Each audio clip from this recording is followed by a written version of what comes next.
What is going on, guys? In this video today, I want to quickly break down for you the importance of our hip abductor strength as it relates to side kicks and roundhouse kicks, more specifically the height of those kicks, and then provide you with an exercise that you can start using so that we can start developing that hip abduction strength to allow you to get your kicks up a little higher and use that range of motion with more control, speed, power, and efficiency. With developing high kicks, it's not all about your flexibility or your range of motion in the antagonist muscles, the muscles that are lengthening to accommodate that contraction. Of course, we need to have adequate amounts of range of motion in the hamstrings and the groin to allow you to get your foot up there in the first place, but you can have a full split, and that doesn't necessarily mean that you'll be able to kick somebody in the head, because we also need the strength in the agonist muscles, or the muscles that are responsible for generating the contraction that generates the movement, which is stretching the antagonist muscles. So the hip abductors are the muscle group that is responsible for lifting your leg off to the side or abducting the hip. And this muscle group is comprised of three main muscles: the glute med, the glute min, and the TFL.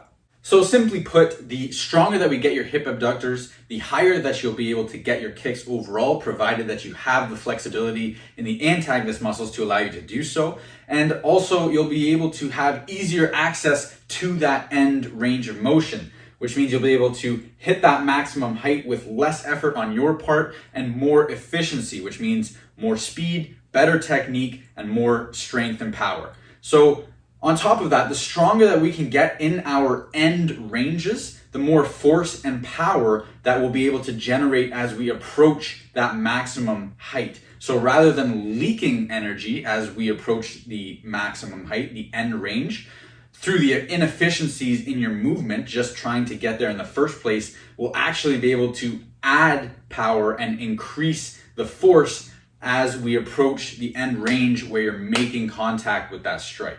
So without further ado, let me get into the kneeling hip abduction, which is an exercise that you can use to take your hip abductor strength to the next level. So taking a look at the kneeling hip abduction, this exercise is excellent for building the end range strength of your hip abductors. And one of the reasons why I love this exercise so much is because it's so scalable to any level. So in this video, I'm going to show you two different variations. One is going to be your more beginner entry level, and then the second one is going to show you how to progress that strength to more advanced levels and help you develop elite levels of hip abduction strength.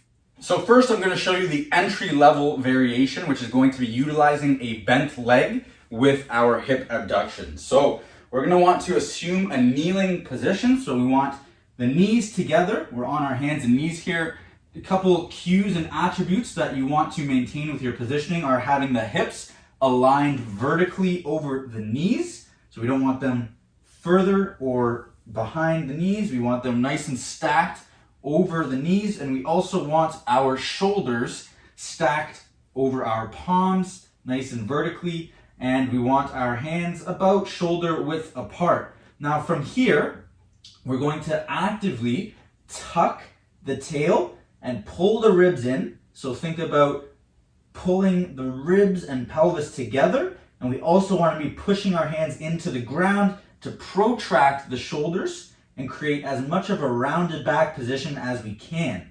And what this is going to do for us is lock us into a strict engagement of our hip abductors and ensure that no other muscles are contributing to the lift. So from here, once we're locked in position, we're going to lift that knee right out to the side, isometrically hold and fight for our max range, and then come back down. And we're going to want to reset that positioning before and after every rep. Make sure that the knee is coming right out to the side so that it's not in flexion, it's not coming forwards or backwards. We want the knee coming right out to the side, isometrically hold, fight for that range, come back down, and repeat for reps. Now, once that starts to get a little easier for you and you're ready to progress your strength to the next level, we can then move to the straight leg variation. So rather than having our leg bent when we're lifting, we're actually going to have our leg extended out to the side. And by having our leg extended, we're going to be leveraging gravity to apply a lot more load onto our hip abductor muscles. So all the same cues are going to apply to this variation, only now we have our leg extended, right? So we're still tucking the tail, we're still pushing our hands into the floor, we're still pulling the ribs in towards the pelvis and rounding our back, and we're still resetting that position before and after every rep. The only difference is that now our leg is extended, and the only cues I have to offer for this variation are to just ensure that your supporting knee is in line with the heel. So think of having an imaginary line from the supporting knee and making sure that your heel is approximately in alignment with that, so that we're really biasing the hip abductor muscle groups and making it strict on those muscles. All right, we want to make sure that we're flexing the quads before every lift off to get some nice irradiation effect. And from here, we're just lifting off.